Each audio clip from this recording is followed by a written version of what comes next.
Thank you for joining me today. I hope you're having a good day. We're going to be looking at Mary and Martha when Mary is at the Lord's feet. Our hymn for today is the hymn Sitting at the Feet of Jesus. Sitting at the feet of Jesus, watching, waiting every day, trusting in His grace and power, safe to keep me all the way. Sitting at the feet of Jesus, where I love to kneel and pray,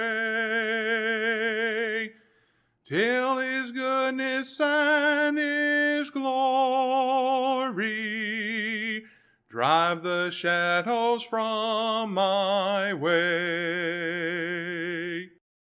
Appreciate it, Lee. To our passage, Luke 10:38. Now it happened, as they went, that he entered a certain village, and a certain woman named Martha welcomed him into her house. And she had a sister called Mary, who also sat at Jesus' feet and heard his word. But Martha was distracted with much serving, and she approached him and said, Lord, do you not care that my sister has left me to serve alone? Therefore tell her to help me. And Jesus answered and said to her, Martha, Martha, you are worried and troubled about many things, but one thing is needed, and Mary has chosen that good part which will not be taken away from her. What points might we make? To begin with, verse 40, Martha was distracted. We need to be very careful with distractions. Dishes need done. Food needs served. But we need to be very careful about the distractions of life. We know from the parable of the sower in the third group that talks about the thorny ground that you have the cares of the world. And it is disheartening, it is saddening when Christians get caught up in those things, when it happens to ourselves. And whether it is just something mundane, or whether it's work related, or whether it's children in school and extracurricular activities, we need to be very careful about distractions. And it's very easy to give lip service to the idea of seeking the kingdom first, and actually everything else comes first.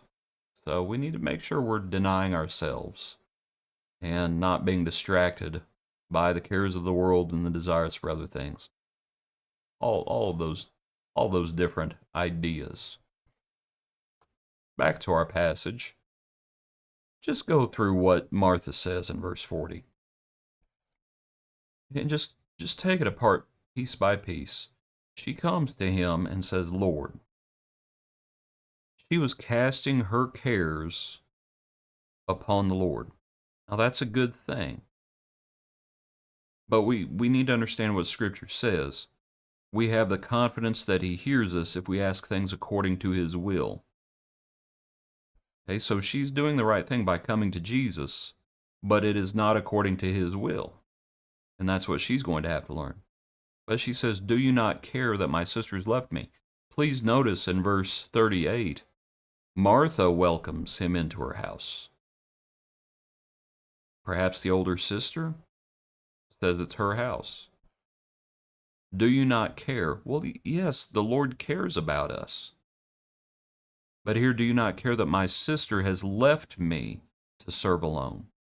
So just imagine, and you don't know how many people are with Jesus, but there's perhaps quite a few. And so there was much serving.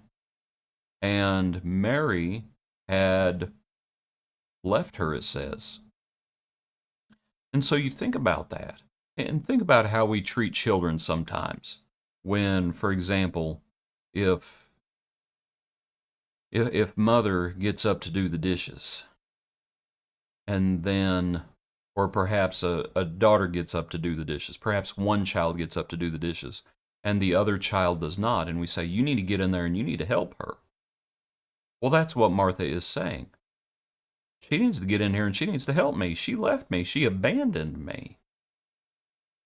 It's easy to read the account, but frankly, I'm not sure we would do too much that was different than Martha? Do you not care that my sister has left me to serve alone? I mean, she's frustrated in her just to focus on that alone business. And she's like, "Oh, it's all on her." And she's frustrated. So she comes to Jesus. She recognizes the authority Jesus has, and she says, "Tell her." And Martha is at his feet, so Mary can hear all this. And apparently, Mary, it would have been easy for Mary to just in exasperation say, "Fine, I'm getting up." She doesn't do that.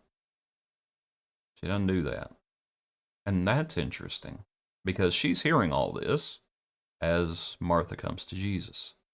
And she says, "Lord, tell her to help me." And then Jesus answered and said to her, "Martha, Martha." One of the wonderful things about that is that it shows that the Lord doesn't really play favorites, that no one is above rebuke. And I think it was a soft rebuke here, but nonetheless, it was a rebuke. And no one is above rebuke, even the Lord's close friends, even the Lord's disciples. He rebukes them. Sometimes he rebukes them very sharply. And that's a good thing about the Lord, that he doesn't play favorites. In that way, he doesn't play favorites. And so when the Lord chastens us, we better take it. Martha,